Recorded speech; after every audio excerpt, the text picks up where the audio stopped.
Hello, friends. How are you and how is Christmas? I hope you all are enjoying the season. It's Sunday evening once again, and Sunday evenings are for story peels. They never realized all he wanted was love.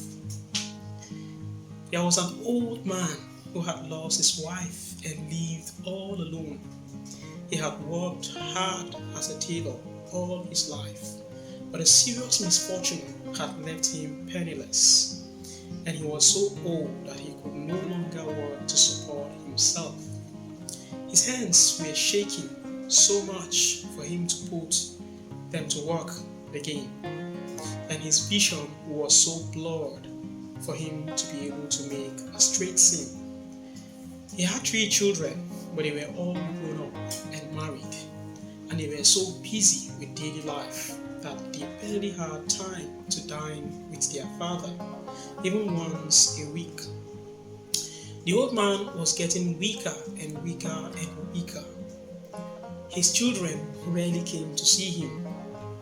They don't want me, the father said to himself, because they are afraid that I will become a burden. One day, he had an idea. The next morning, he went to see a carpenter who was a friend of his and asked him to build him a large money chest, or what you may call a money box. And then he remembered the lock maker and asked him for a big old padlock. Thereafter, he went to visit the glassmith and asked him for the glass shards or glass pieces, as you may call it.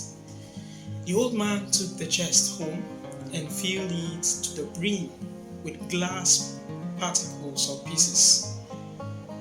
He locked it and put it under the kitchen table. When his sons came to dine, they stomped their feet over the money box. "What's in the chest?" they asked, looking under the table. "Oh, nothing," answered the old man, "only old things." The children lifted it to feel its weight, then shook it and heard the rattle in the interior. "It must be full of the gold he has been saving all these years," they whispered to each other. So they talked about it together and realized that the treasure had to be kept under supervision. They decided to live around their old father so they could also take care of him. The first week, the youngest son moved to his father's house and looked after him.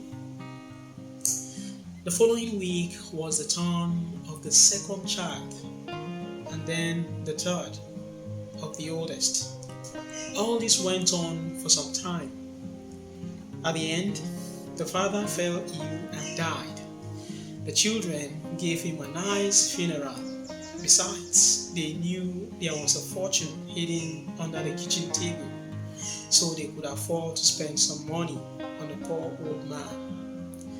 When the ceremony was over, they searched the whole house until they found the key with which to open the money box. Obviously, they found it full of glass particles or pieces. "What a despicable joke!" the eldest son exclaimed.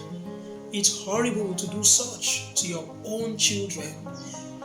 "But what else could he have done?" the second son said sadly. "We have to be honest with ourselves. If it weren't for this money box, we would have neglected our father until the end of his days." "I am deeply ashamed," the youngest son exclaimed, almost in tears. "We forced our father to lie to enable us to keep the commandments he taught us when we were children." But the eldest son examined the money box to see if there was anything hidden in between the broken pieces of glass. He spilled the contents of the box on the floor until the strong house was completely empty.